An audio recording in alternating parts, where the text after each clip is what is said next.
All right, I see that we are now live on YouTube. Good afternoon, everybody. This is the Vermont State Senate Committee on Institutions. Today is May 7th, 2021.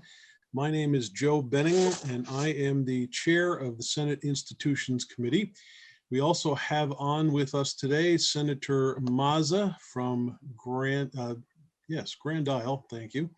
Senator Ingalls from Essex Orleans, Senator McCormick from Windsor, Senator Parent from Franklin County. The conversation's topic for the week has been what was originally sparked by the Freeman report and our return to the State House.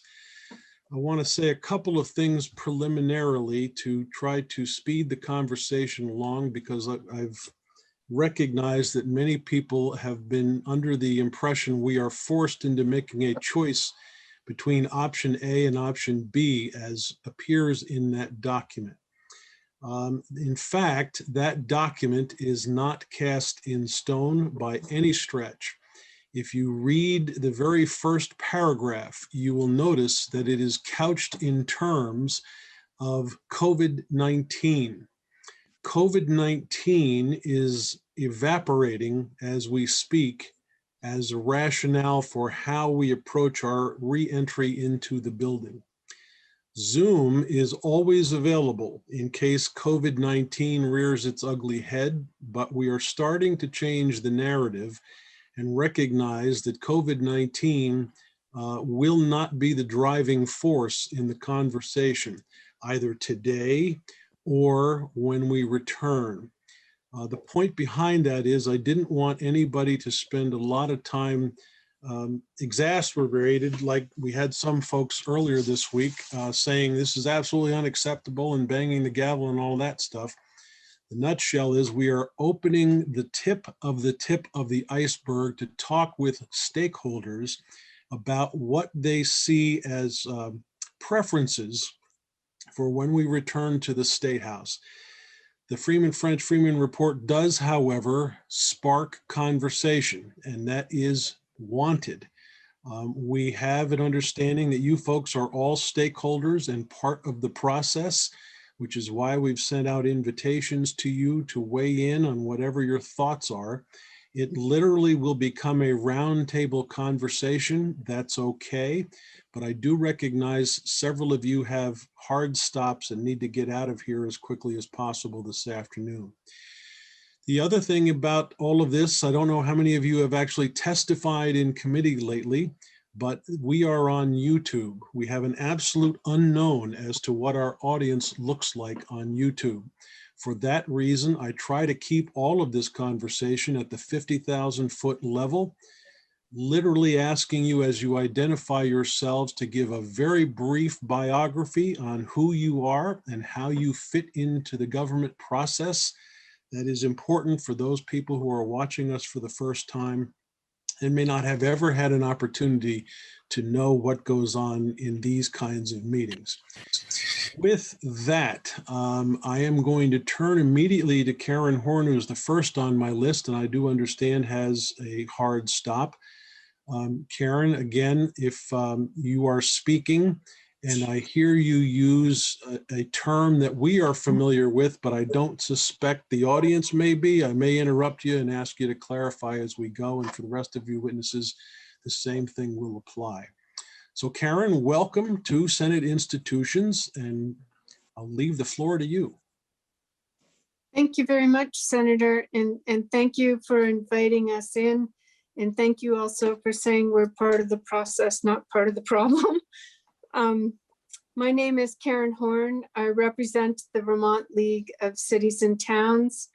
And for the benefit of those who may be watching, I've been doing this work for more than 30 years in the State House, and obviously over the last 2 years, virtually on Zoom.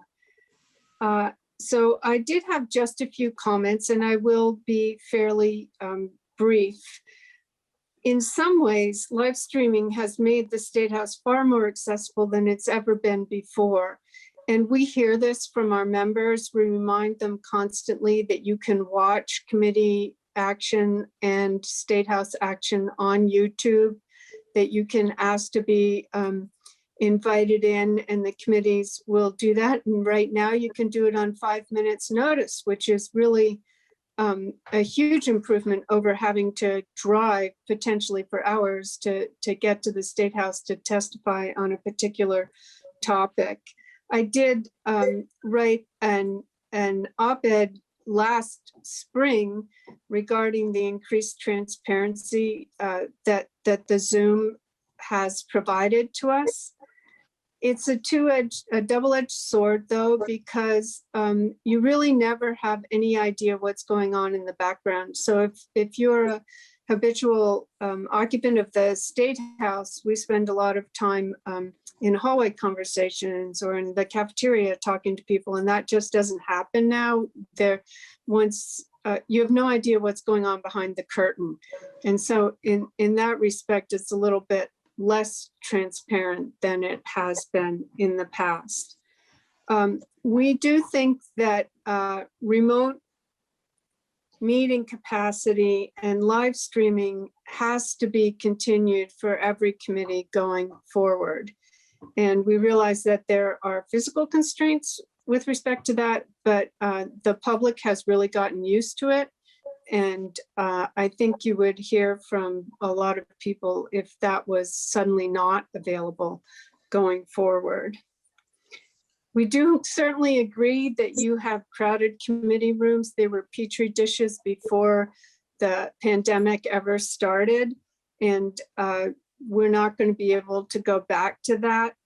I think that before the committee thinks about actually building additional space, you might consider a glut of commercial space in Montpelier right now because people and businesses are rethinking how they're going to return after the pandemic. So there is space available in Montpelier and in surrounding towns that would be available for your use. We also urge you to implement electronic voting system for the House and Senate. And I don't believe that this was in the report, but Vermont is only one of 12 states that rely on manual voting systems, according to the National Conference of State Legislatures. Manual voting systems consume inordinate amounts of time, particularly in the House, over the course of a session. And an electronic voting system would allow every vote to be recorded. And with today's technology, that could be implemented without marring the historic integrity of the building, which I know is a huge issue for particularly David Sheets, the curator of the State House. Let's see, and the electronic voting system would also save time for everybody, particularly at this end of the session when there's so much happening all at once, and people are very interested in keeping track. I imagine yourselves as well as the public and the lobbying community. And then lastly, we would urge you to consider the security needs of the State House. We've been lucky in Vermont so far, but luck is really not equal to security. And so we would just urge you to look at that as part of the overview when you're considering what to do going forward. And that's really it, Senator. Thank you for the opportunity. Well, And Karen, this is a roundtable discussion. I want to immediately respond to a couple of comments. First, you were concerned that you're not behind the curtain. Now, for public edification, neither are we, which is one of the frustrating parts of this conversation. So we all have been meeting just like you're seeing us right now, and all of our substantive conversations have literally been taking place in this environment. Those easy ways of drifting out into the hall and having a conversation to try iron out details, very frustrating. We don't have that ability, and we're as frustrated as you are about that particular subject. The security in the State House is actually being looked into by another committee. Probably will be spending some time over the summer to discuss that, but it is not likely to be subject of this committee's conversation, at least in the immediate future, as much as do we return and under what circumstances. The security issues are a kind of a complicated silo all by themselves. You had indicated that we had a petri dish problem prior to COVID. We all completely agree. Just for your knowledge, yesterday, the chairs of institutions in the House and the Senate gave marching orders to BGS to start with an HVAC analysis of every room in the building. If you've noticed in the Freeman report, which again is based on a COVID-19 discussion, nobody has ever actually done that analysis of each room, so that if we arrived at the ability to say room capacity 8, let's assume for just this discussion that you are now 8 plus 1 trying to get in the door. What is it that you would prefer to have happen at that moment?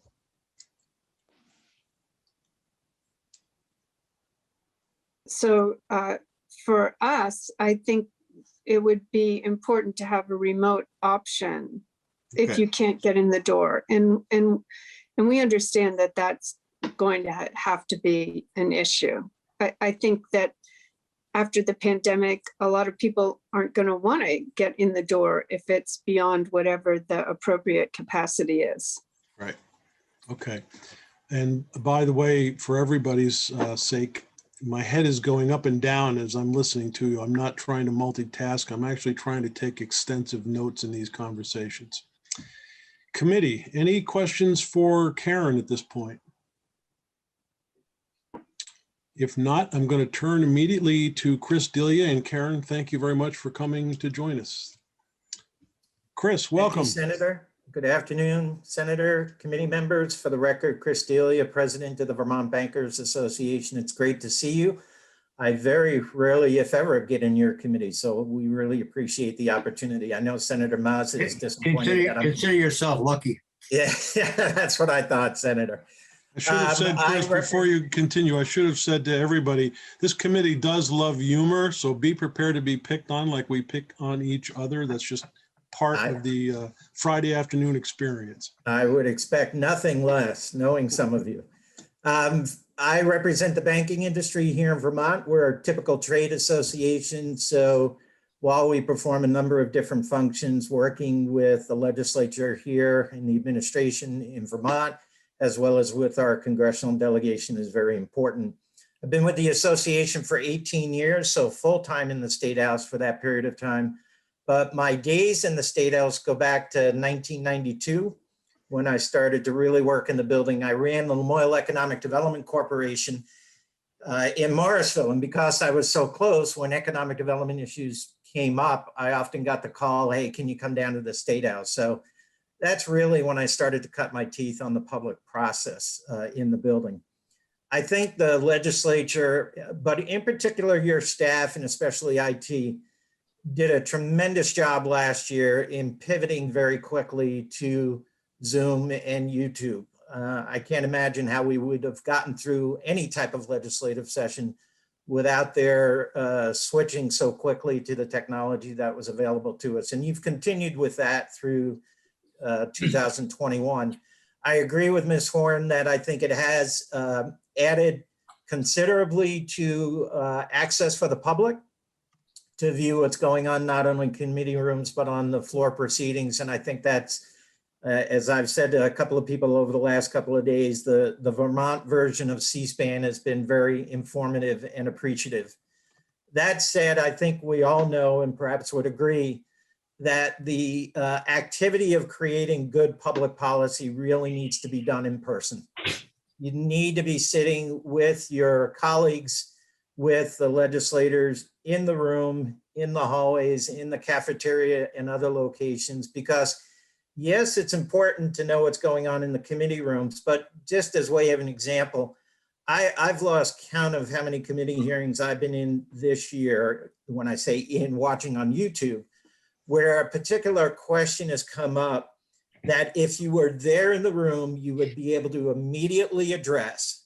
But because we're not there, you're spending more time, I am, and you are spending more time trying to make those connections to address that question or issue that came up. And a lot of that goes away when we can sit in the committee room after the hearing or in the hallways and again, address those types of topics.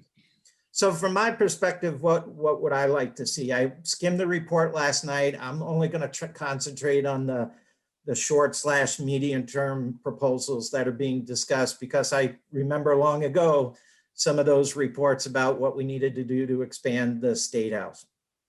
I think we need to get back to in-person, and I recognize that some people may not be comfortable with that. Some people may still have concerns about the virus. You know, we all have concerns about contracting the flu every season, and we all go get our flu shots. And I'm hoping that with booster shots, maybe it's something to akin with the pandemic and COVID. But I think we need to try and get back into the building in the broad context of legislature staff and the public. And again, I appreciate, as Karen does, being included in that public category, if you will. I would also agree with the report that says, let's expand for the time being where we need to be meeting, whether it's in 109 State Street, whether it's in 133 State Street, because those are all viable options. I think when you start to get beyond that central complex within Montpelier, it can become difficult for all of the parties involved if all of a sudden you've got to shuttle yourself or committees to another location that requires driving or busing. The downtime and the scheduling may be a bit hectic when you're trying to coordinate that. Senator, you mentioned the HVAC system. I think whatever you need to do this summer and fall on HVAC, IT to outfit the committee rooms, other improvements to the building to increase the committee room sizes.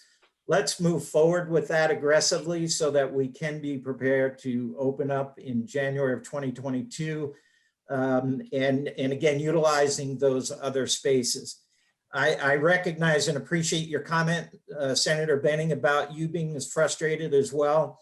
I have often thought about the newly elected representatives and senators coming into this process who have virtually no context to how it works under the Golden Dome, doesn't have the ability to really establish those personal relationships that we all rely on and work to accomplish over time. So I greatly appreciate you looking at this, and I hope that we can move in the direction of getting back into one building, plural buildings within the Capitol complex come January. You know, you asked the question of what if you were the 8th person or the ninth person going into the room. I guess I'd like to know who 7 and 8 are, and maybe I could work out a deal to kick them out of the room, perhaps. You know, but if you had that public option close by, then once the committee is done, you could always run over to the State House and visit with those members to perhaps address those issues that came up. The other thing, as I was thinking about it, is maybe there's some self-policing that has to go on. There's many days during the session that I'm in the State House, but I don't have anything going on. But I feel the need to be there because maybe something breaks or maybe have an opportunity for a conversation. But quite honestly, if there's days when I don't have hearings or topics on committee agendas, maybe self-policing, I just don't go, and be respectful of others who need to be in the building and conduct their work on those days. So maybe that's another option. There's many ways to explore or many opportunities to explore, but let's get back into the building and doing the work of the people and developing really good public policy. Chris, you brought up a subject, and I'm going to throw this out there. I am not saying I am wedded to it by any stretch. Vaccine passport for entry to the building. Your thought? No problem. For me, no problem. I have said to some folks, we're fully vaccinated in my family. We're just starting to go out and do some things. It feels a little weird. It takes a little getting used to. But for me, honestly, what's the point of getting the vaccine if I'm not going to get out there and start to try and live our lives again? And if you're going to ask me to show at the door that I've got vaccinated, I don't care personally. I know others may feel that's an intrusion in their privacy. They have every right to feel that way. But for me personally, not a problem. Okay. Dick McCormick, if you could just keep an eye on my screen because I got bounced out there while Chris was testifying, but I think I've got the gist of his conversation here written down. Any questions for Chris? And Dick McCormick, you're on mute. Should the need arise, Mr. Chairman, I'll be proud to take over in your stead. Oh, thank you. That pretentiousness was intended as a joke. That's another joke we've had lately, that our tombstones are all going to say he's finally muted. Patty Comline. Chris, thank you very much for coming. Patty, you're up. You're the other one with hard stop. Yes, thank you very much. It's so good to see all of you. And now that I see you all in one place, I want to get a client in institution so I can see more of you at some point. For the most part, I represent a number of associations whose members are small businesses. Right now, much of my time is spent on the lodging, wedding, and events businesses and business owners who are struggling since the governor's executive order restricted gathering and travel restrictions, which resulted in a lot of limited business and in a lot of cases, just total shutdowns. I know Zoom is wearing thin on everyone. Decisions are being made, sometimes unilaterally, we see, without a full picture of inputs from us on the outside, and I think even sometimes from committee members. I don't think that serves the public well, and so we are looking for when we can return to a semblance of normal. Your rooms are pretty full in good times. I remember seeing that Senate Ag room and thinking, even if I ever got elected to the Senate, I think I would give it up if I had to sit in that room.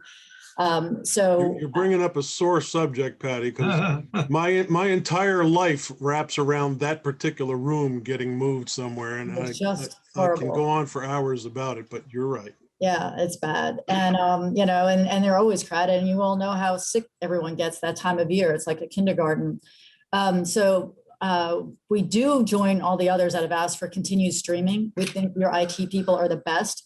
I'm involved in a lot of national phone calls, and early on, no one was up to speed like Vermont was. So they deserve a lot of credit, and we do appreciate the streaming and would like to see that continue, but nothing's as effective as being in that room. So what we would ask for is equal access or in access. If you're saying one more person can be in there, my personal feeling is don't have anyone in there, which may mean that your meetings are closed, but the rest of the building is open access. Because as you know, we are very good at joining you as you walk down the hallway or you go into the cafeteria for your cookie. And so if we had that kind of access, I think that would be effective. You know, sitting in that room does give people an advantage. And I don't know how you could do first come, first serve in that situation. So that's what, you know, to do that until everyone can return to pre-pandemic conditions where they're comfortable would be a suggestion to consider. One of the other considerations I saw in the study that I thought would be compelling was fewer House members. You all might want to talk about that and see what kind of reaction you get from the other body. Well, back in 1836, they brought us into being. So it's the old joke about we brought you into the world, we can take you out kind of routine. I think that was a Bill Cosby line back when. Yeah, I wasn't going to mention the name. It's not It politically correct these days. was a good line though.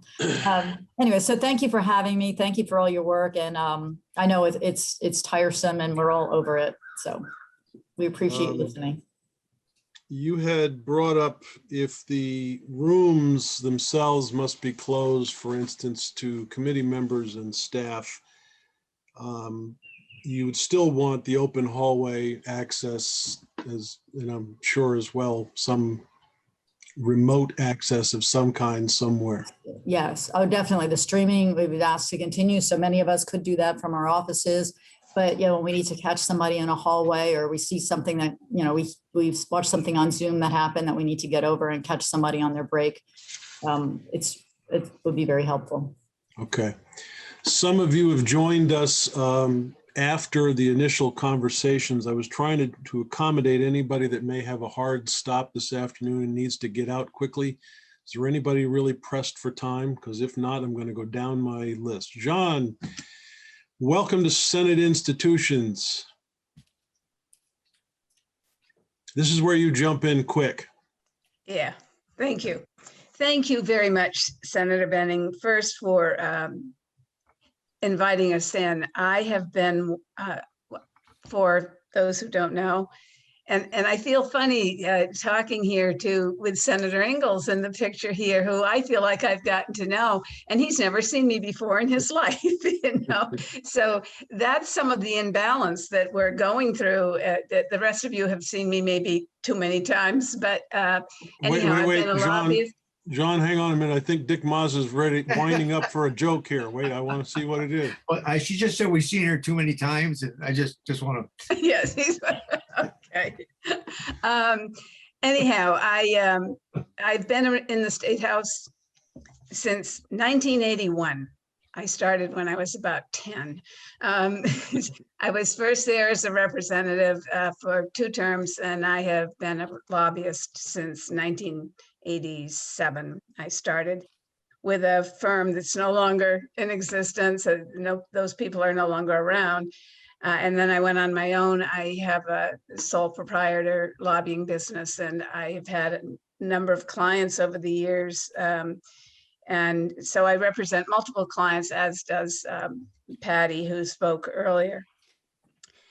I have been watching, I think my eyeballs are falling out because I have been watching so much of your activity the last year, usually on YouTube, because as you know, we don't go in to the hearings unless there's a particular reason, which to me brings up that interesting subject of if you can only have, I think no matter how large a state house got, the committee rooms, I've been in Louisiana committee rooms, which are enormous, and they can still get full. So no matter the size, you can always have a situation where you might have to close and say, for safety reasons even, this is all we can handle right now. I think that we've learned over the last year that there are probably ways to allow a certain number in committee rooms and then maybe have a common room where the committee hearings are streamed to another room within the same Capitol complex, if not right in the same building. I must say that in the many, many years, the decades I've been lobbying, I wander in and out of committee rooms a lot. And I know when I go into Senator Maz's room, he'll sort of look, what are you doing here? You know? Why are you here? And for me— Funny, that's what his committee asks of him too. Yeah, right. But for me, lobbying isn't about just the hip bones connected to the thigh bone, et cetera. What happens for my clients, like one of my clients is T-Mobile, so I've been following H360 forever, it feels like. And but what happens over in appropriations or what happens in another committee is all connected. So I like to be in all the committees. So that part for me of being, I understand being maybe the 10th person or the 9th person who can't go in the room, but it will somehow take away from that casual entry into a room. I watch the floor and sessions in the House and Senate. I want to know what's going on in the entire building. And as my beloved State House is going to get bigger, and I see that into the future, I know there will be ways to accommodate for those things, but even if we're in a Capitol complex, whether that be an enlarged, with an addition on the State House again, or in buildings that are near there will still be the interpersonal relationship that we've all been missing this past year, not just in our work, but in our lives. And I really am happy, Senator Benning, first of all, I'm very happy to have anyone say the word lobbyist, because I've been watching the Joint Legislative Management Committee, and I haven't heard the word lobbyist when they've talked about the State House, the FFF report, you know, the Freeman French report. And we are a part of the process. And I believe that as long as you remain I think we're a part of the process in any state. And as long as we remain a citizens legislature where you have nowhere near enough staff, we serve a function in providing information, as you all know, but that's harder to do without the interpersonal relationship. So I would second what my colleagues have said ahead of me.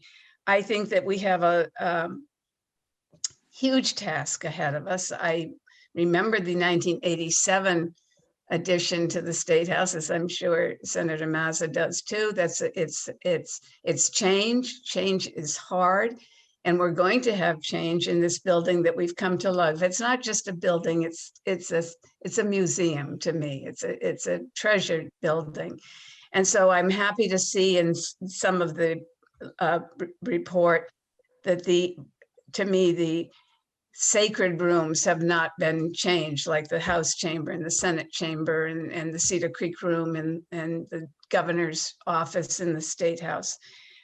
I do think everything else, as you go down the corridors on the 2 floors, the 2nd and 3rd floor in the House and the 1st floor in the Senate, that there probably can be change, even though poor David Sheets must be just shaking in some of those committee rooms.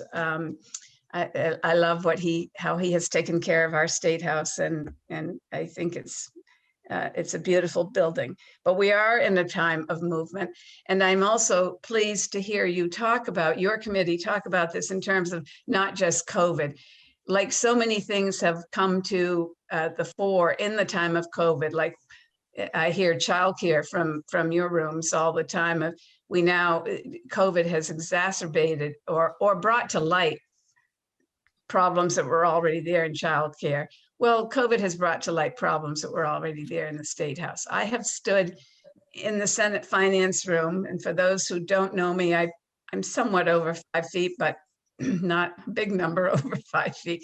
I've stood in the corner of that room with the winter coats that are hanging around my head, and 3 people deep in front of me, and I can't see a committee member or do anything. That's not a safe environment. So I understand that it's time to look for something else, but not lose the ability to have some interpersonal relationship with people, and including just in the cafeteria space, which I saw in some of the designs is also being changed too. And I won't go on. I could go on forever because I just love the State House so much, and I've worked there so long that I want this change to work for all Vermonters. I would not necessarily say that our new way of doing business that has been inevitable and necessary in the time of COVID has brought more transparency, the way I see the word transparency. It's brought more people, and as Karen mentions with her members, a city clerk or somebody who's interested in your town issues can dial in, can watch it. You can watch it at midnight if you want. You can watch it at 4 o'clock in the morning. You can watch what went on. But for me, transparency as a lobbyist is being in the building, interacting with you, not just watching you like a television show. So I understand the benefits of having been, of what your technicians have done. It's been truly amazing, and what you have all adjusted to, which I really respect. And I just think everybody must be exhausted from it, all of you.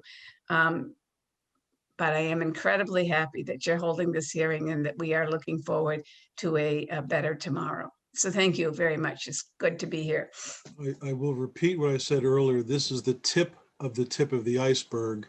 Yeah. And it's highly likely that all of you will be back in again in some committee hours or possibly others to continue this conversation as we move forward, because we are not the sole entity in charge of making the decisions. And as you all know, the legislative process has many moving parts. I'll also say, John, for your benefit, when you come back next time, if you haven't been in the State House recently, No. you're going to have to continue wearing your winter coat because all those hangers are gone from room 9. Okay. Thank you. Thank you very much for coming. Committee, any questions for John before we turn to our next witness? I don't see anybody chomping at the bit. Bill Driscoll, you there someplace? I see your name. I am. Thank you, Mr. Chairman. Welcome. Thank you. I also don't get to talk in front of this committee very often, so I appreciate the opportunity. For the record, William Driscoll with Associated Industries of Vermont. We represent primarily the manufacturing sector in the state. I think you've heard a lot of common themes or comments, and you're probably going to hear a lot of them repeated as you go through the folks here today. So I'll try not to be too repetitive. I may focus on one key recommendation, and it does focus on that central theme of being in the room and being able to be in the room, whether it's literally or figuratively. And I think you've heard a lot of the advantages of that for the process in terms of being able to have real-time interaction, whether it's committee members who have a question and they see someone in the room to be able to ask that, or if something comes up and someone who may not be on the witness list is able to raise their hand and hopefully get involved in that sense.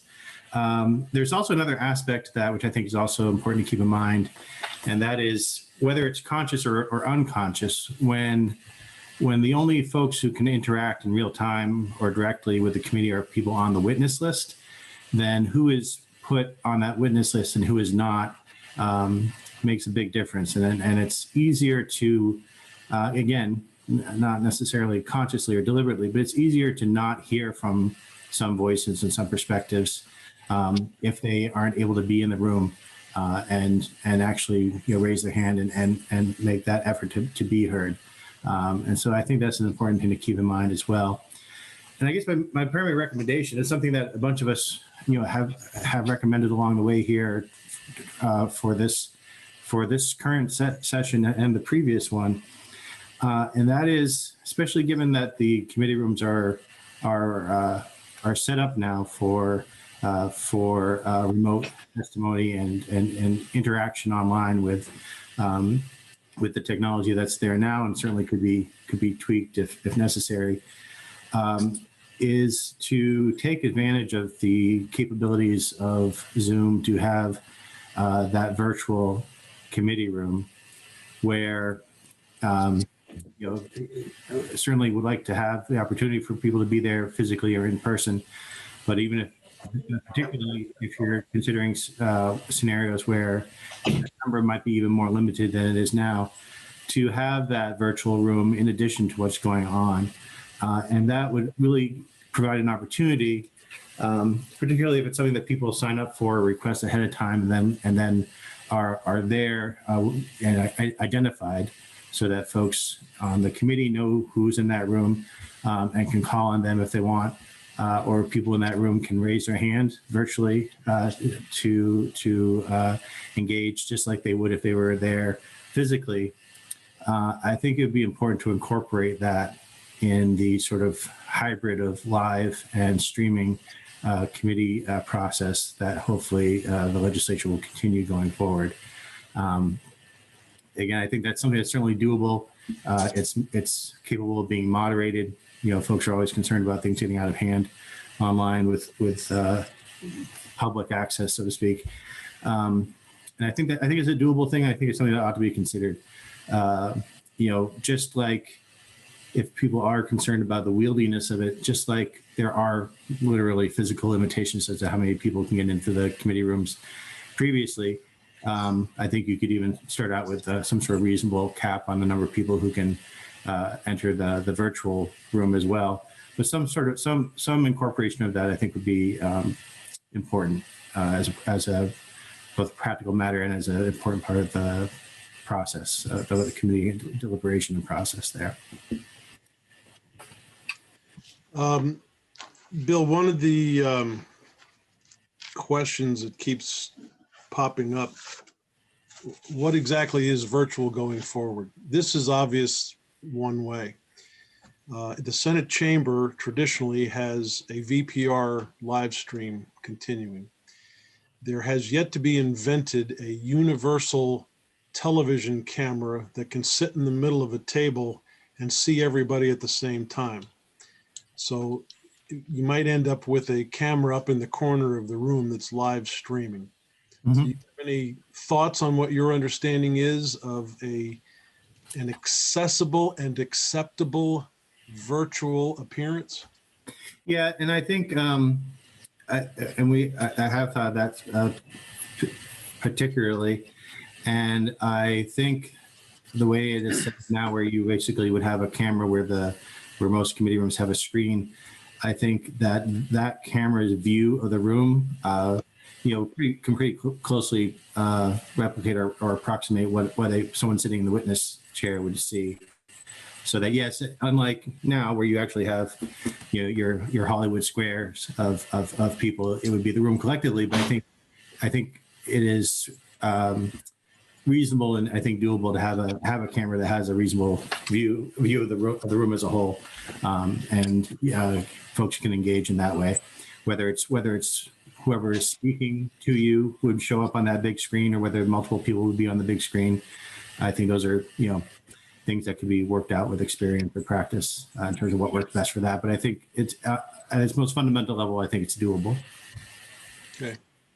Committee questions? I guess the parting question is, are you working with Wabi still? That's not me. That's not you. All right. That's great. Wrong bill. Two squares down for me as I see it. He's, no, the one with the sad look on him, that's for Robbie, for Robbie. All right, I'll save my joke for him then. Unfortunately, Matt, you're not the next one on my list here. I've got Jessa Bernard. Welcome to Senate Institutions. I think we've met before.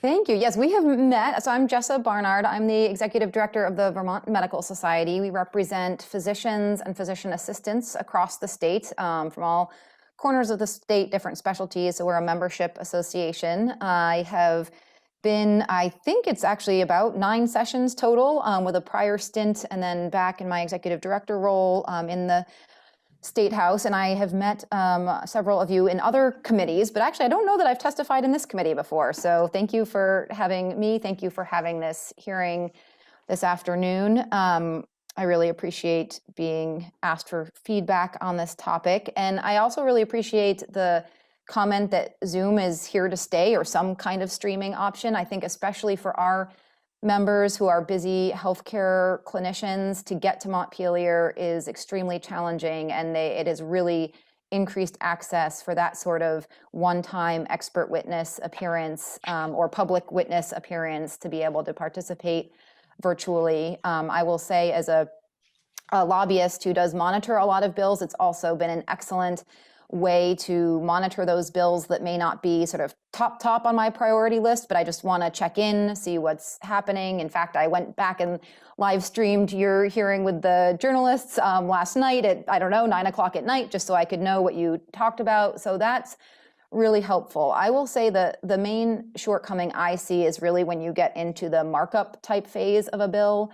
It has been, I think, I'm sure for you, but also for advocates, very challenging. I will say, you know this as well as I, but there are often times where, even though we're lobbyists, we're also the content experts in a certain policy area, or our members are for you. I think somebody else before me mentioned this, was without having really a policy staff to work for you. We know you often turn to our members or other members of those on this call for really content information, and that information about, if we change this wording, what is the impact going to be?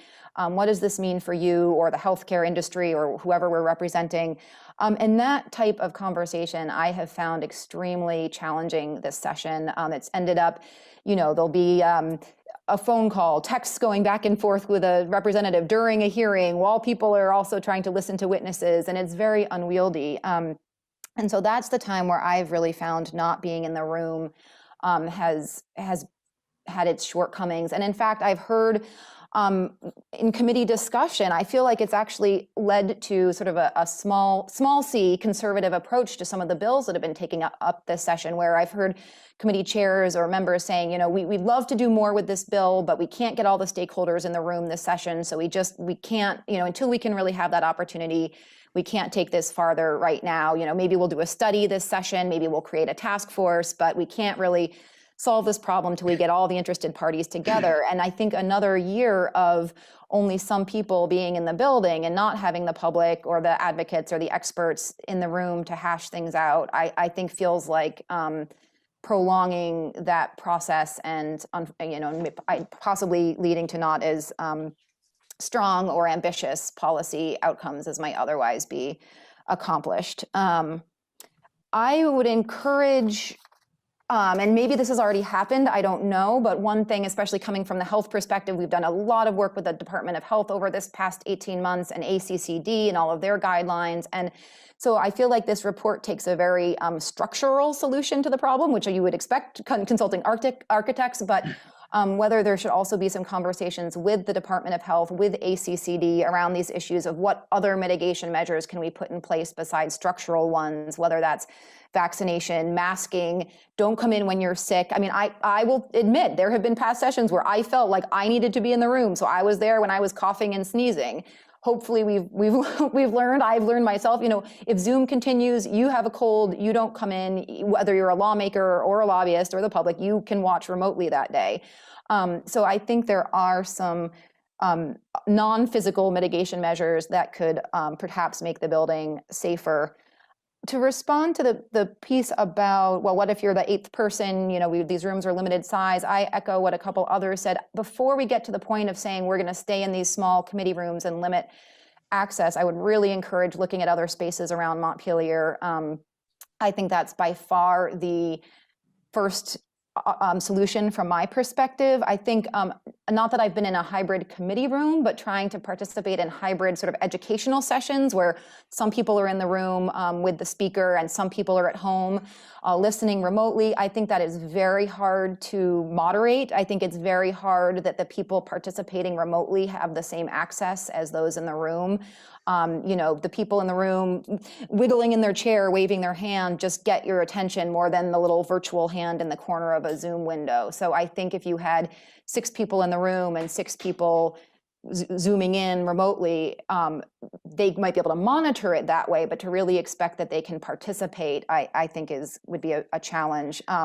If after a thorough analysis review, there really is no way to shift to bigger spaces, I think shifting as needed. As somebody, I think, one of the journalists yesterday may have indicated, often there's a good sense of what's going to be the hot hearing that day, or asking for signups ahead of time. The day once the agenda is posted, contact the committee clerk if you want to be there. So we just have a sense how many people are interested, so we could switch to bigger rooms.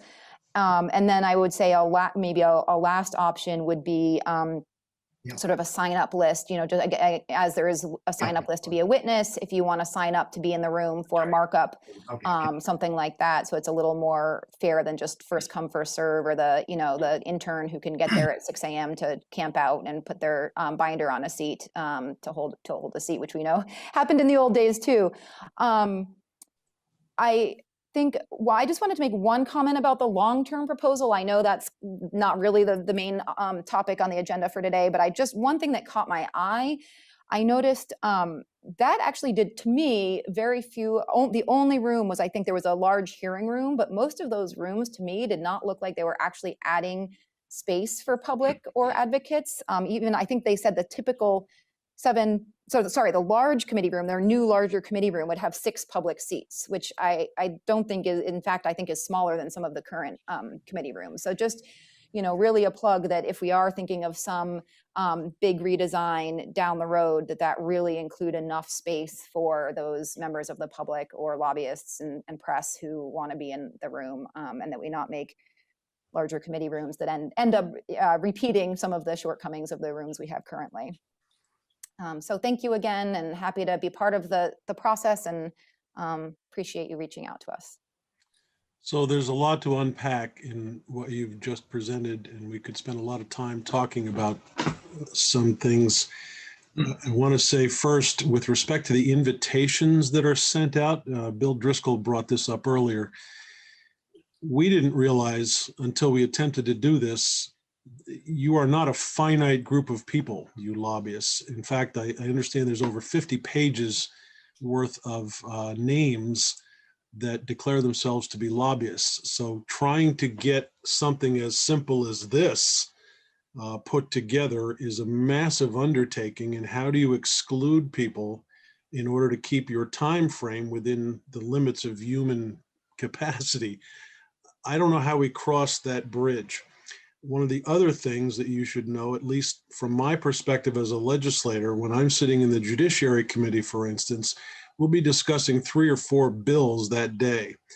And during that conversation, I will have a file on each bill and a paper copy of that bill in front of me, where I'm literally putting notes in the margins about who is testifying and what they're commenting on in that language. That's all been rendered almost impossible in this setting because at home, most of us don't have high-speed, high-capacity printers available to us to download a 42-page bill. And when we get to trying to accomplish that simple task, we're normally looking now, like you are, at a screen. And it's very problematic to try to take notes off that screen and be able to go back later in time to further the conversation. So you're bringing up several points. I appreciate the fact that you've come to join us today. And this is the kind of perspectives that we need to be thinking about moving forward. Committee, any questions for Jess? These guys are all anxious to get home on a Friday. I meant to say, Jess, and one other thing. I appreciate the fact that you went on to watch us last night. And for the rest of you, the guaranteed cure for insomnia is watching one of our committee meetings late at night. I've done it. It works really well. Well, and the benefit of streaming is also that it doesn't have to be on real-time speed. I'm sure you've all discovered that as well. So it can be time effective to go back after the fact. Is there a fast forward button? There is it can be a time and a half. It can actually be double speed. That ended up being fun for some witnesses. Yeah. That might be interesting to watch. Yeah. I am moving down my list. Charles Martin, I have you next. Thank you, Mr. Chair. Welcome. And thank you to the committee for having me. Charles Martin from the Vermont Chamber of Commerce. I primarily come into the State House on economic development issues and the other issues that impact the composite interests of the Chamber's 1,200 business members. I'm in the State House just about every single day during regular session for what that's worth. So that's kind of where my viewpoint comes from. I'll reiterate that I think the legislature did an incredible job of temporarily pivoting to some pretty strange remote operations and strange circumstances generally kind of across the board. I think the public's been largely served, by the legislature, but obviously there are some significant shortcomings associated with remote operations as well. Sort of our official stance, I might say, on resumption of normal operations is I don't believe, I know one of the recommendations that's just was considered, but obviously by no means adopted or suggested that it would be adopted, is the return of legislators without the return of the public. I think I would say that we either stay remote entirely or we all go back in some capacity. I think that, excluding the public, the press, and advocates from the State House when legislators were able to access the State House en masse would create some significant issues in terms of just transparency and the efficacy of advocacy in general. I would reiterate the earlier comments. I think streaming has been a boon for transparency in a lot of ways for people who have issues accessing the State House. And those issues could be anything from not enough time to access the State House to health issues to just, you're a general Vermonter at home who wants to check in on what happened, but you just don't have a day in your week to hang out in the State House. I think the streaming has been incredible, and I would echo the previous comments. Streaming on ×2 is even more incredible than streaming on on regular speed. I have noticed, and I know that this is not something that I'm going to necessarily be able to prove, but it's been pretty intuitive that this has occurred, that there have been policy and committee deliberations that have occurred kind of offline from time to time. I've jumped into a committee where it seems like a decision was arrived at, and I wasn't able to witness the deliberation that led to that decision. I don't think that's anything deliberate or anything organized or anything like that from the committee, but people chat in the interim, and those interim casual conversations can be meaningful. And previously in the past, and I understand even in the past, committees are supposed to notice their proceedings, but in the State House, you know, I'll hang out and type a report in the House Commerce Committee, for instance, and if somebody's chatting about an issue, I'm at least in there able to hear what the conversation is, and I have that kind of access to at least be cognizant of you know, these sort of not necessarily official committee proceeding, but casual conversations between legislators that might be meaningful to advocates and the public. To the earlier questions about capacity, I might have a slightly different take on that than others. I think on just about a weekly or even daily basis, I was unable to physically enter rooms in the State House. I'm thinking in particular Senate Finance, House Ways and Means. You know, cloud tax comes up and you're waiting outside anyway, and it's already a first come first served scenario. You know, so I don't know that I would be, or we would be largely, you know, radically opposed to a capacity limitation if we were forced to go into these little rooms. But obviously the most acceptable alternative would be to use spaces that more people can fit in, so we don't have to exclude anyone and any individual. I think there's a level of self-policing. Someone else talked about that earlier, that we can really do and we can encourage. I know I'll sit in committees, I'll testify, or I'll listen to the testimony that I care about, and then I'll continue to type my report in that committee after I'm done and the committee's moved on to a new issue. I'm assuming other people do things like that, but if we're all hyper cognizant of how that limits access and potentially exacerbates health concerns, I think we might be able to do a degree of self-policing and kind of avoid that behavior and really get out of the committee room when our business there is concluded. And that's definitely something I would be willing to do. I will say, because of the kind of diverse nature of the issues that the chamber covers, I do feel pretty strongly that I'm probably going to have to be in the State House just about every day unless I'm sick or have some other conflict. And almost on a daily basis, I mean, I guess I would say, to reiterate or to rephrase that, I generally find it useful that I'm in the State House even on days where I'm not scheduled to testify, because things come up and I'm able to action those things rapidly. Sometimes I'm asked to testify last minute on some whatever issue. So I do find my physical proximity to the State House on an almost daily basis, speaking for me personally, is useful to advocating for the members of the Vermont Chamber. And yeah, I guess I would also I would really double down on the fact that we can forecast with some consistency the hot topic issues. You know, if it's a new family leave program or some new not previously considered tax, we all understand that that's going to be a capacity issue in that committee room.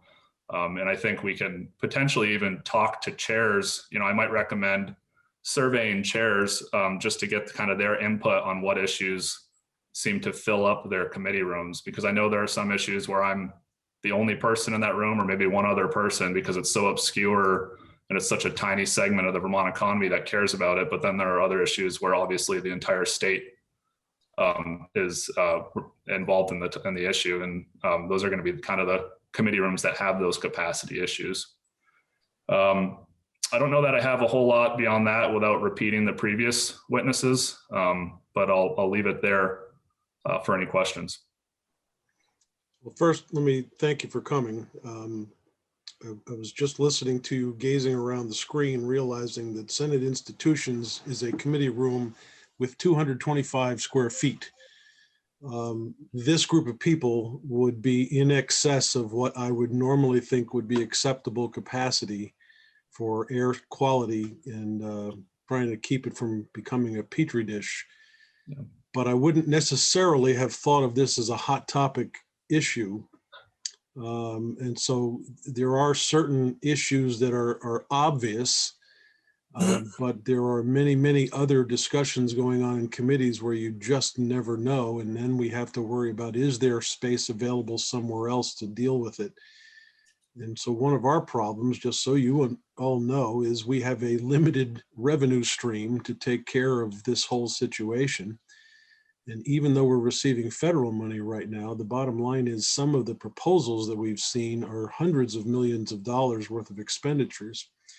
I should also say that when it comes to dealing with space elsewhere off the complex in Montpelier or surrounding communities, we also have to deal with legislative staff and the legislators themselves who have access problems or work product problems that, for instance, in the case of a legislative council member who has to run back and forth from the drafting department and the editing department to get the language that we all on this screen are trying to get into a bill, it becomes very problematic if those entities are separate from each other. So this is not a small lift by any stretch, and there's lots of moving parts to consider. You're giving us more moving parts to consider, and that's why we appreciate you having you come down to see us today. Yeah. Committee, sorry, go ahead. No, I was just thanking the committee for having me in. Any other questions, comments, committee? I'm moving down my list. Molly, how do you pronounce your last name? Mahar. Mar, okay, great. Welcome to Senate Institutions.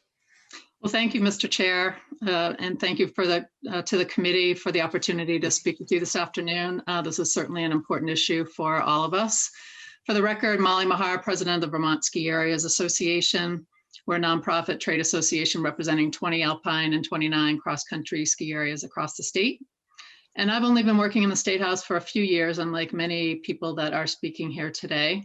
And I certainly commend the legislature's quick pivot and your staff's incredible efforts and work to enable you to safely continue your work remotely. Throughout this pandemic, it's been difficult. And while it has been very convenient to be able to catch up on hearings on YouTube after they occur, particularly when several things are happening at once, which happens quite often, there's really no substitute for being in the room when a committee is discussing an issue of real importance to our members.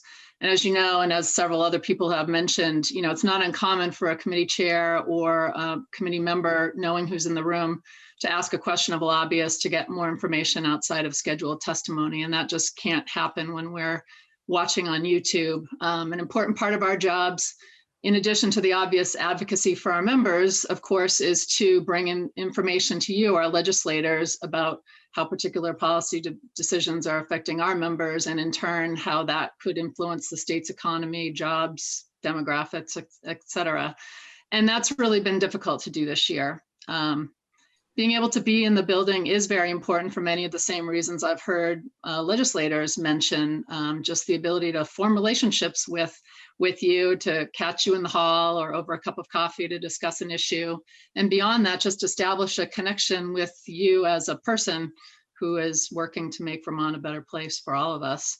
That said, I strongly support better use of technology in the future to allow for online access to committee hearings. It's sort of a blessing and a curse. If you miss something, you can go back and watch it. However, you can also watch hours upon hours of Zoom testimony as well. But all in all, I have found that to be quite helpful. Also, the ability to testify remotely for our members directly if they have to travel, if they can't physically be at the State House due to, their other responsibilities. I would welcome that. And certainly, and finally, crowded committee rooms are, of course, very challenging for everyone for a number of reasons, and strongly support having access to expanded committee room space over limited access, recognizing that that may be a challenge in the near term. And it does seem like the two large hearing rooms, 10 and 11, could certainly be used more, but I understand your point, Mr. Chair, about sometimes you get surprised and, it is kind of disruptive to have to try to move a hearing once you've got the time allocated for it. However, I've been following Act 250 closely, and that House Natural Resources Committee room is regularly packed for that work. And, it is even after they've moved to the Ethan Allen room, and it's a challenge to make sure you can get in there. And if you're really lucky, you can even get a seat, for the 3 hours of testimony for the rest of the afternoon. So agree also with the points of security in the State House and better air handling. And I just, to close, it is really important for lobbyists to be able to be in the building with you all. Thank you for your time.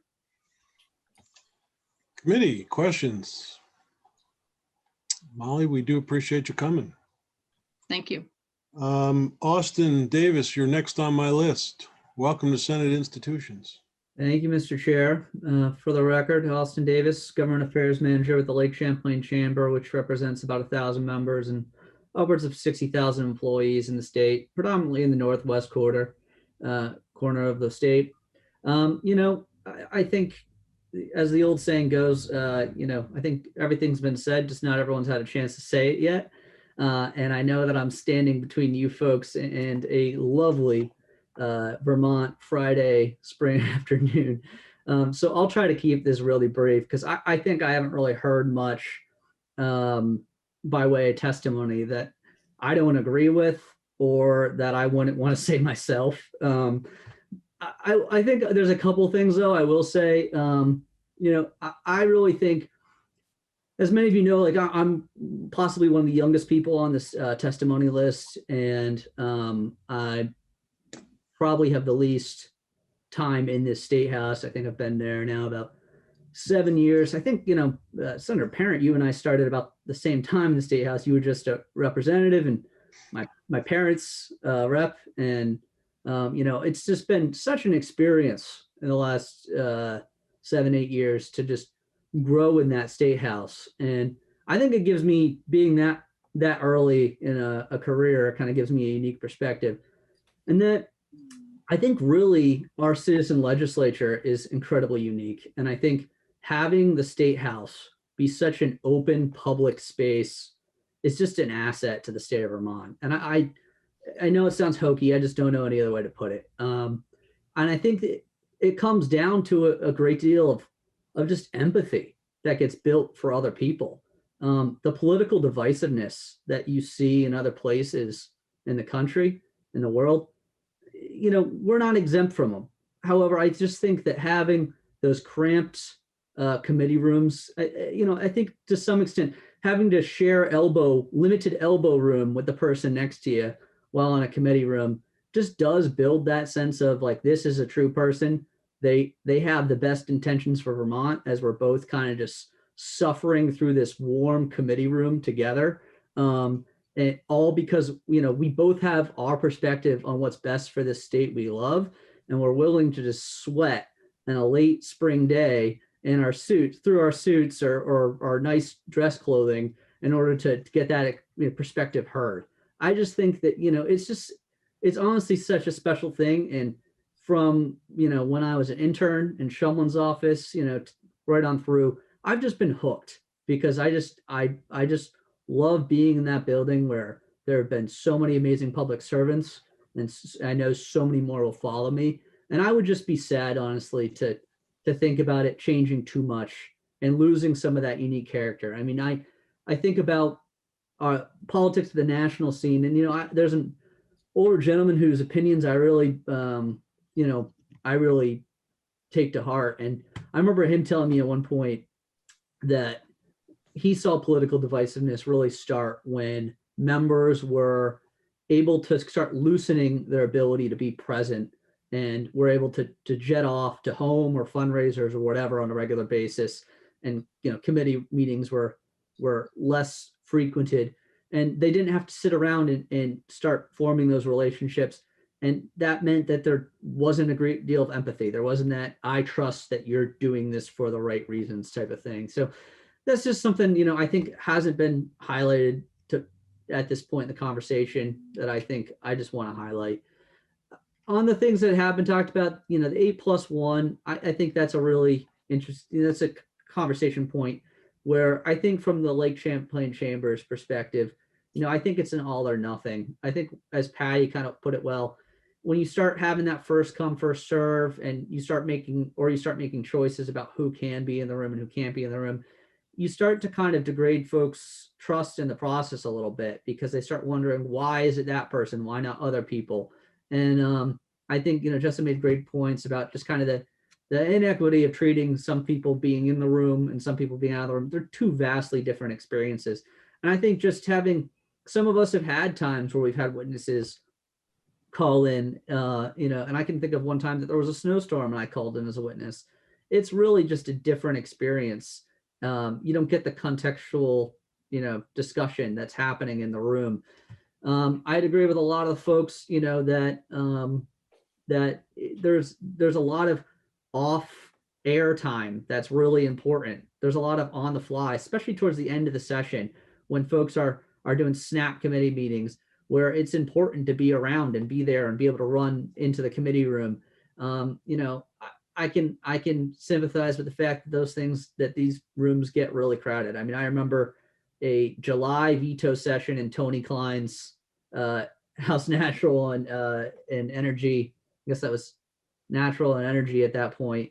It was a veto session in July, and the spewed out into the hallway of that tiny committee room, and we were all just sweating through our clothing trying to just listen in on it. And I think we could do better, obviously, in using other spaces in the Capitol complex, and I think that's something that certainly should be explored. I just think that needs to be the first priority. I think on a philosophical level, the just legitimacy of the Vermont legislature kind of stems back to the social contract that we have in our Constitution, that the General Assembly's doors shall stay open in case, I can't remember the exact words, unless someone's behaving indecently or the welfare of the state requires them to stay shut. I just think that is kind of a crucial part of the Vermont, social contract, if you will. And I think because of that, any conversation about coming back needs to be first about how do we bring the public back to the State House? And then once we figure out how to get the public back in the State House, the public can invite the legislature back to their house. It is the people's house. It needs to be first and foremost, how do we get the people into the House? And second, how do we get the legislators into the House with their constituents? And that's just kind of, our perspective on it, my perspective on it. Like I said, I know I'm holding you folks up from the rest of your day, and you've got many more people on the witness list. So thank you for your time, and I'll take any questions. Committee questions? I'll let you know first that the exact quote, which came from then Representative Cola Hudson, was, "Mr. Speaker, everything's been said that needs to be said, but not everybody has said it yet." I will also scratch my head and wonder if you were entering the State House to learn about government with Corey Perrin as a representative. Do you have any idea how the citizens of Franklin County managed to elect him into the Senate? Because we're scratching our head about that still. Roll call. Yeah. And the other thing you should know, the great descriptions that you've provided about sweating and getting that close feeling of camaraderie, our good Senator Ingalls here has never had that experience because he's brand new in the legislature and he doesn't know what it's like to be in a committee room with the temperature going through the roof. But hopefully he'll find out soon. Senator McCormick. All this, thank you, Mr. Chairman, all this talk about the crowds in the State House. You should have been in there when we were doing civil unions. Yeah, right. They were coming from around the country. I got used to it. When after it was voted out, suddenly this place was quiet again. Felt strange. And I know that it sounds hokey. That's the magic of the Vermont State House. It just feels incredible to be in the presence of all of these people who have their own perspective on how best to serve the state. And, there's just an incredible sense of history when you walk through those halls. There's an incredible sense of decorum that you feel like you have to have as you stand in the shadow of some of the great folks who push forward legislation such as that. I just think that can't be recreated. That can't be bottled up. That can't be done virtually. Empathy doesn't work virtually. I think we see that all the time. I mean, I think if you folks have children, nieces, nephews, grandchildren, you see that. Technology doesn't do good things for human contact and empathy and things like that. And I just I think that we've done a great job weathering this. I think you've all done a fantastic work. I worry about continuing down that path, what we lose if we don't go back to the way we used to do business.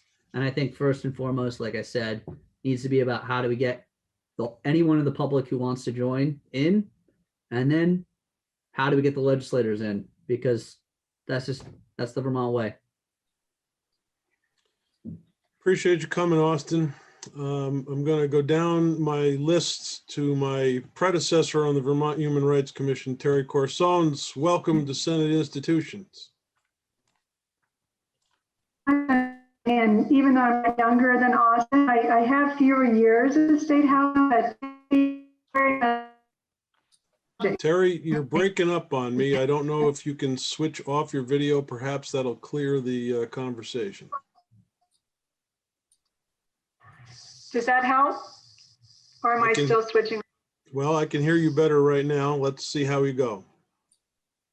Okay, I really will take to heart what you said and not repeat what others have already said so eloquently about the reasons for returning and the benefits of the online access to the proceedings. The only thing I guess I'll add that hasn't been already said before, when you talked about the crowded committee rooms, I know some have dedicated seats for legislative counsel.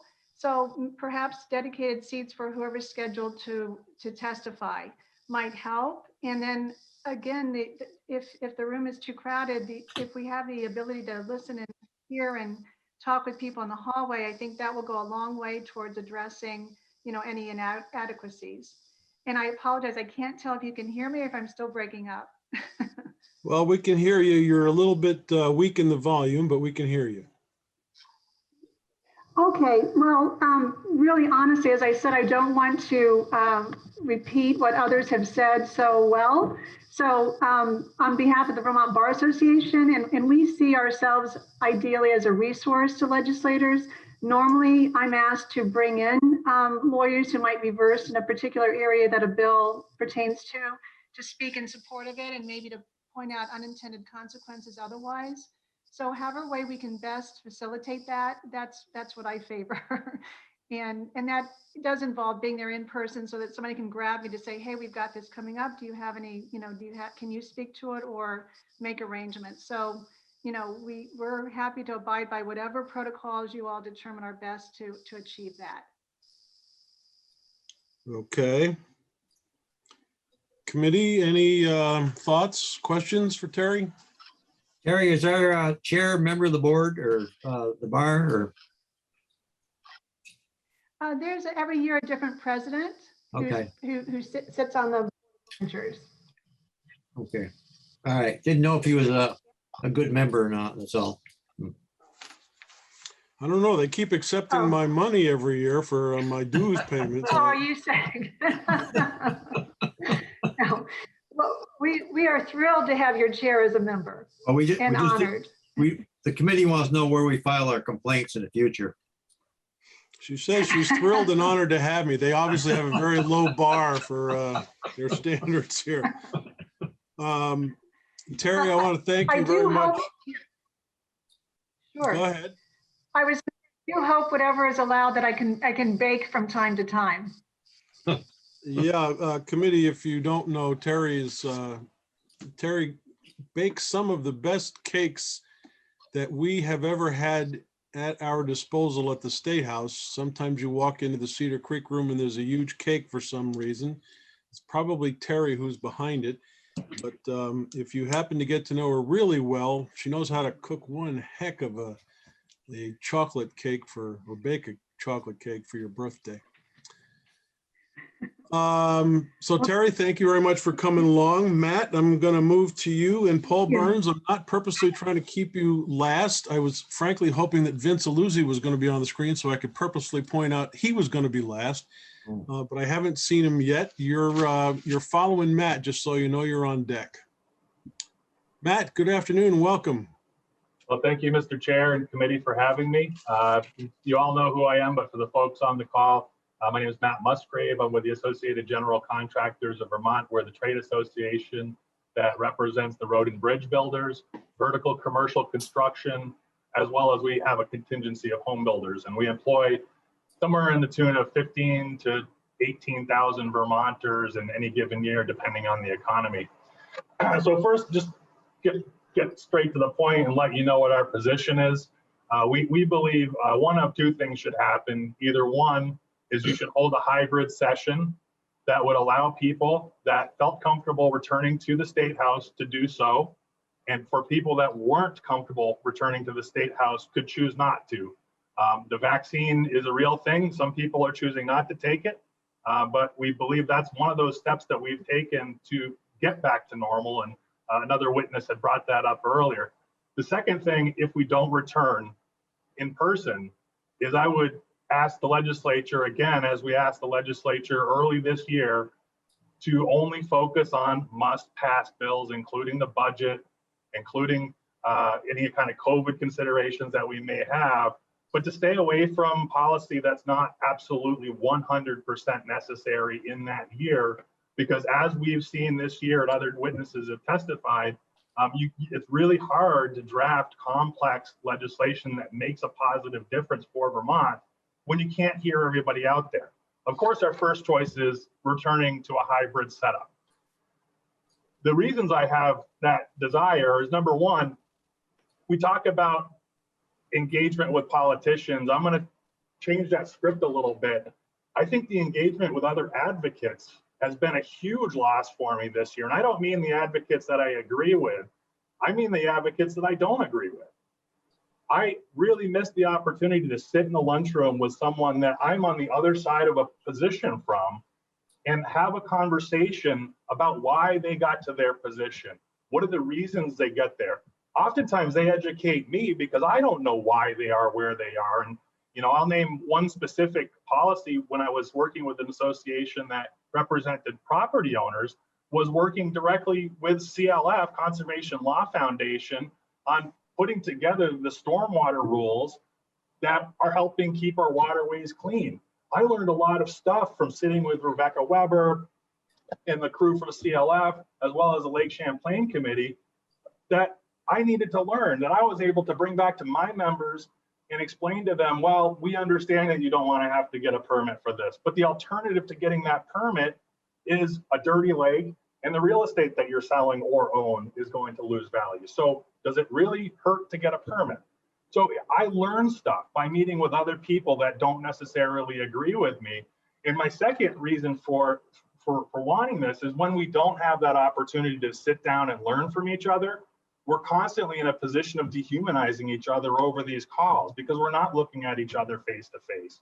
Whether it's advocates disparaging other advocates, I've seen advocates be very blunt where they wouldn't have been with committee members. I've seen the opposite end where committee members may have not acted appropriately in some situations, and I'm not going to name the person, but one committee member actually told a list of witnesses that they were wasting the individual's time. If that person had been expected to be in the building until 5 o'clock, as we normally would be, you wouldn't have made that comment. So I think the humanizing factor of being in person is important. There's a difference of opinion of whether we come back, and that difference of opinion is based on someone's appetite for risk. Now, you're talking to someone that works for a construction association, and we specifically deal with risk every single day. We know from dealing with OSHA that it's likely that you'll die if you fall from 6 feet and hit your head. But we have people and we have systems that we've put together. They're engineering systems, they're administrative systems, and they're personal protective equipment systems that we use to keep people safe out there. I think, when I go back to the beginning of this and the AGC was approaching the Vermont Restart Committee, it was very clear that there were very different levels of appetite for risk. When we were talking to the health department, who did a very good job, they absolutely wanted no risk. And that no risk factor meant we all went home. And we've seen other complications from the separation over the years, and that's led the health department to, over time, accept more risk. As more people are becoming vaccinated, they're willing to accept more risk. And as we get towards January of next year, we're going to be in a much different situation, meaning I'm anticipating we'll have a whopping, right now we're over 60% of at least one shot. By the time we get to next January, the only people that won't have taken the shot are people that have chosen not to. And if their risk assessment is absolutely no state house, then they should be able to stay home and go on Zoom.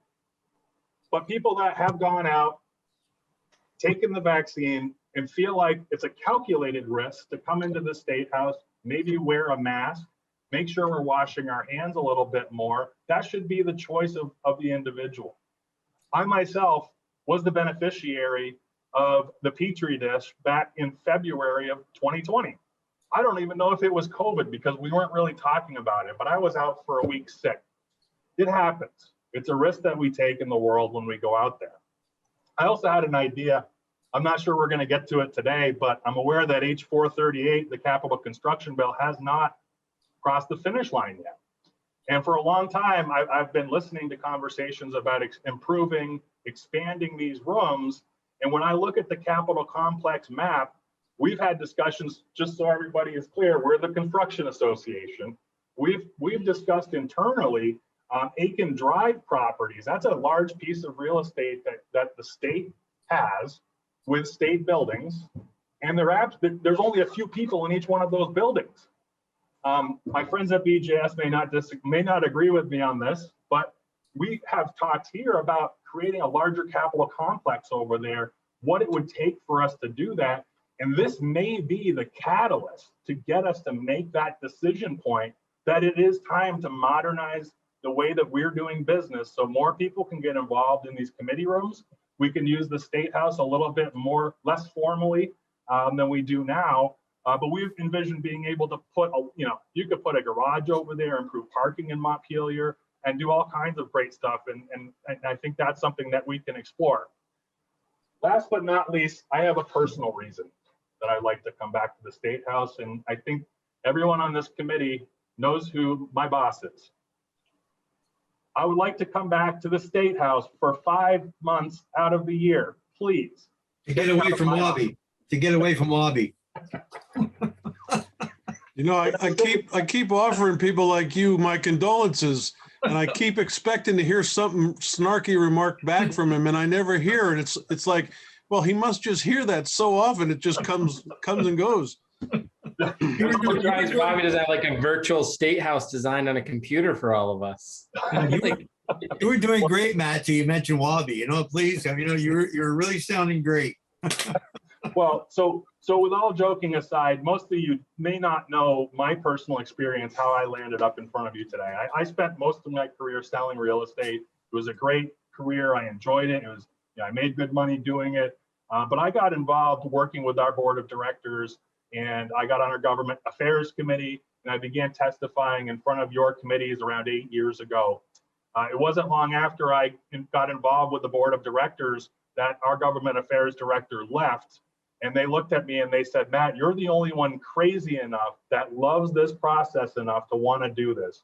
And for the last 5 years, I've taken great pride putting on my suit every single day, marching into that State House, working with people like Mr. Burns and the rest of the folks that are on this committee to help better the state and the world that we live in. So if I want nothing more than to come back to the State House and work, I know that we can put together systems that'll keep us safe, whether it's the vaccine, administrative protections, or personal protective equipment. We can do this, and we'll do this together as a strong Vermont. Thank you. Matt, thanks for coming. Comments, questions, committee? Senator Ingalls. Matt, off the comment, and I apologize, Chair, but Matt, I hope that the governor's requirement of callbacks got your 18 to 20,000 people a little bit more happier. Actually, the requirement that they do a job search. That, I believe, will go a long way to helping people get back to work. And like I said, it's that risk assessment. And, as people understand they're getting that vaccine, we've been so successful as an organization of construction to not get people sick. It's by planning, being careful, and making sure that you're following protocols. And that's what's kept us safe. And we believe, getting people back to work is the best way for at least mental health at this point in time. to improve. Just let's not extend that job search requirement to legislators, okay? I'm fairly confident we won't. Okay. Thanks for coming, Matt. Senator McCormick may have a question, though.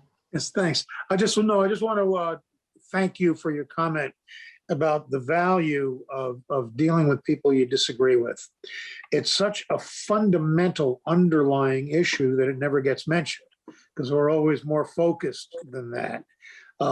We've never had a bill about that topic, but you're absolutely right. And we're living in a time where people use the word argument as though it's the same thing as a quarrel. And I think an open-hearted, open-minded argument is the exact opposite of a quarrel. And we learn from people we disagree with. If nothing else, you can sharpen your argument and use their arguments as a grindstone to sharpen your own. But I actually often find myself at least modifying a position because of someone I've disagreed with. And I do miss that from not being in the State House. That is happening less. So thank you for your comment there. That's your wife, Dick? She doesn't like to argue. She's controversy averse, but it's not that she's shy. She expects to get her way without a discussion. Just remember, she can watch this later on. That's right. What you're saying. Well, I won't read you the story, Senator McCormick, but if you're familiar with the works of Plato, there's a story in the Republic called The Allegory of the Cave. Oh, yeah. The principle of the cave is that you have a bunch of people, us, watching a screen that's got flashing lights on it. And those flashing lights are the echo chambers that we live in. And the point of this cave is there is actually a doorway to the light over here, where once we come out that doorway, we can look across and see and agree and disagree and get along with other people and realize that we do have common bonds that exist out there. So you just had a construction guy get philosophical, and I'm going to stop. Quoting Plato. I don't quote Plato anymore because I feel my grandfather's ghost. I majored in ancient Greek philosophy for a while, and he was furious. So thank you. Yeah, you're right. All right, thanks. Paul, my apologies for leaving you to last. For some reason or other, Dick McCormick suggested I keep you last because he apparently opposes you all the time. Welcome to Senate Institutions. Thank you very much, Mr. Chairman, members of the committee. For the record, Paul Burns. I'm the executive director of VPIRG, the Vermont Public Interest Research Group. It's my pleasure to be with you today. And I know most of you pretty well, so but I don't know that I've testified in your committee before, so appreciate the opportunity. VPIRG is the state's largest consumer and environmental advocacy organization. We work, among other things, on good government transparency, and so forth. So these issues are near and dear to us and to the 40,000 or so members and supporters we have around the state. I don't recall a hearing with a witness list as varied as this, where I have found something to agree with from what every other witness has said. There is a lot of common ground, I think, among those who are testifying here today. And as you struggle to find the best path forward, I think we would all probably agree that there is no perfect path forward. You cannot please every single person and every single interest with a single decision that you will make about how best to proceed. But as you come back together, I do hope and trust that you will try to find ways to preserve the kind of transparency that many folks have become accustomed to in these difficult times. So that is important to me and to my organization, that as you open up, as you return to work in the State House, that we find ways for you to be accompanied by members of the media, by members of the public, and by those of us who are registered lobbyists as well. I think there is a role and a place for each of these folks in the process, and it is important, not just in the committee rooms, but in the building itself, as others have said.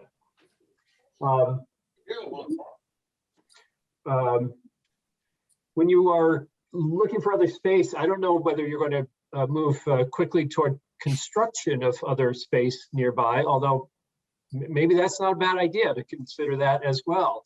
But certainly there is available space, and others have commented on that, going back to Karen Horn at the beginning as well, which I thought made a lot of sense. Another point that she made that I will just simply express our support for was the idea of electronic voting, more important in the House than in the Senate in terms of a time saver, but something that would improve, enhance transparency, and speed the process as well as you move forward. I don't want to repeat a lot of what others have said, but there was a question, or some have suggested it's kind of an all or nothing with respect to hearing rooms and committee rooms. If you can't get everybody in, don't allow anybody in. That is not something that we would agree with.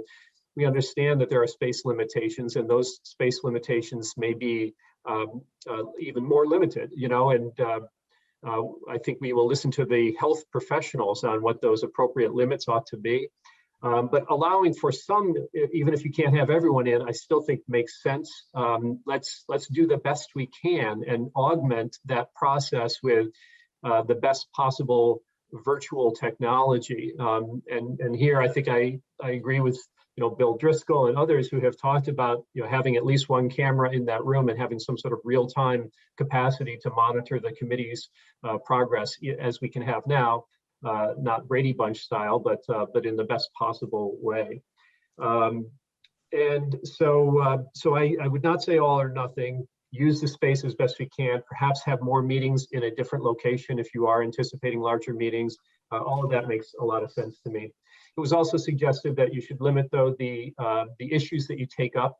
I know that was a suggestion made before the start of this legislative session as well, and I'm grateful that you all decided that you had the capacity to consider issues, certainly including those directly related to COVID, but also those that went beyond the exclusive link to COVID issues. And I think that was important. I think the state is making important progress on other areas. I'll mention just one that you all have voted on already. That was the legislation dealing with PFAS toxins in consumer products like rugs and carpeting and firefighting foam and food packaging.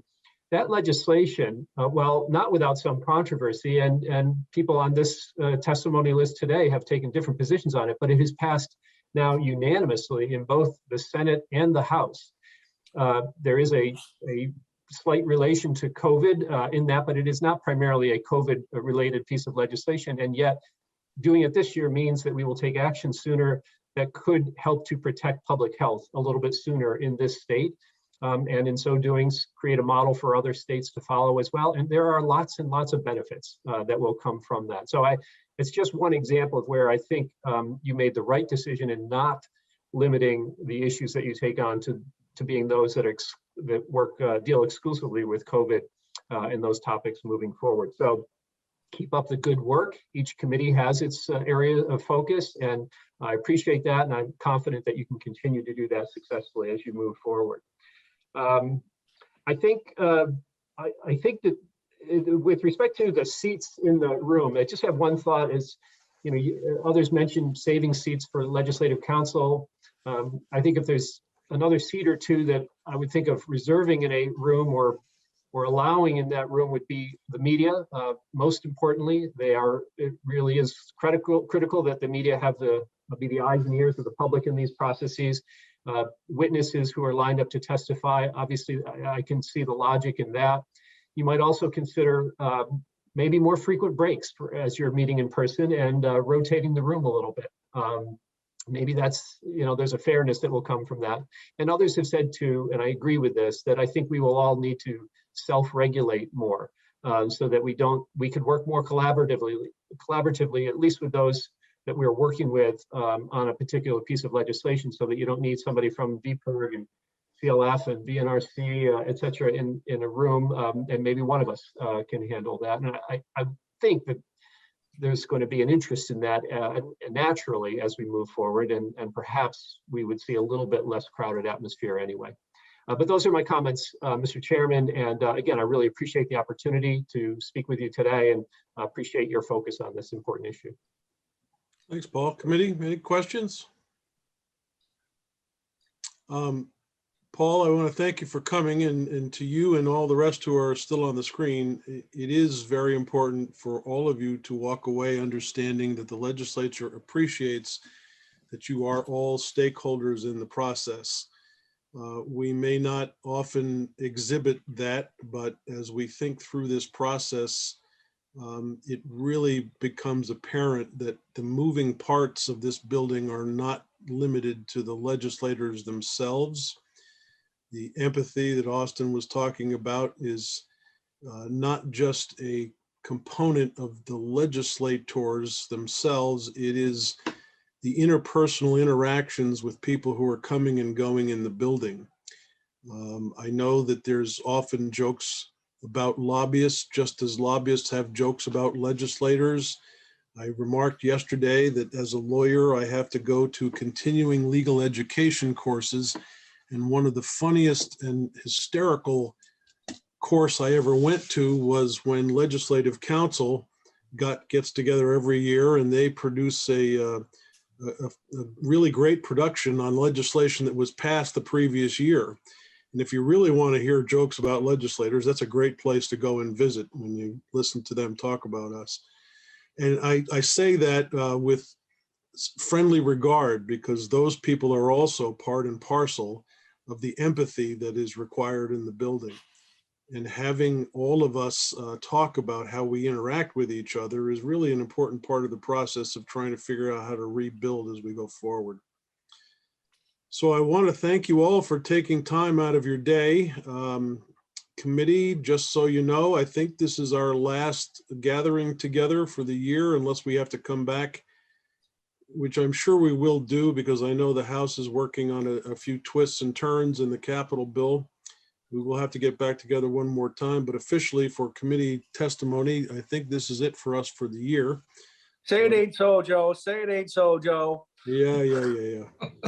The new guy always gets the last word in. But I do want to take the time to make sure everybody knows it's been an enjoyable experience this year. Denise, thank you very much for shepherding us through this process. And as these witnesses know, it's really difficult to get scheduling sometimes, especially in an environment where you're actually doing things in a strange way. I see Matt has sent us a chat that Wabi is sending us his love. I think that should go without comment. Nice way to put it. Thanks, Matt. We appreciate that. Hopefully, as we move forward to make decisions, Paul, you're 100% right. Not everybody is going to be 100% happy. In fact, I can almost guarantee you that everybody will be unhappy about something. Just these past 3 days, we have learned that when you make a decision that, for instance, Jessica Bernard, you're talking about the health and safety of people, it is a culture shock and change to some people who are going to end up being in spaces they have no familiarity with whatsoever. And trying to juggle those two things is a real difficult process. And it is a conversation that is becoming more apparent only because you folks have all taken the time to be here today and educate us about that whole problem. So Dick McCormick, you have your hand up. Yes, thank you, Mr. Chairman. I just want to say to Denise that you should understand that theoretically, we are now taking you to the plaza for a drink.